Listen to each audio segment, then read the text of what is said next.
Hi, Dave Sullivan here for the Credit Guy TV.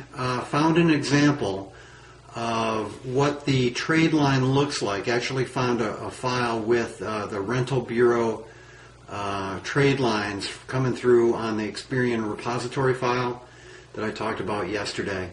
Got a couple of examples here. I'm going to go through them with you, and hopefully this will make a little more sense, and we'll get a feeling of where this is going to go in the future. Okay, what's interesting about these two trade lines from Experian,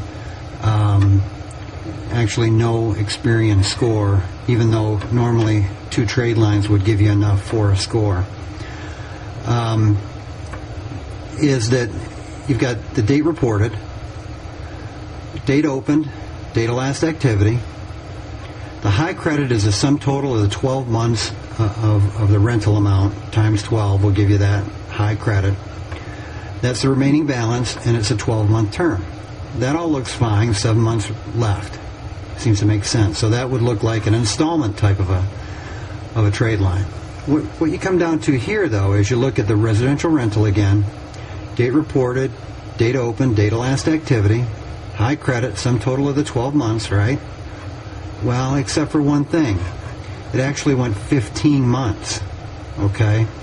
So while it was a 12-month term initially, like an installment account, at some point it went from a fixed number of payments to a variable number of payments, so it's kind of more like a revolving account at that time. And given this, given that fact, and it looks like if the rent was the same prior, it looks like it added the extra rent payments to the high credit. So FICO's going to have to come up with a completely different way to value these type of accounts. It's not going to be a revolving installment or a collection account or anything like that. It's going to have to completely rewrite the FICO scoring model.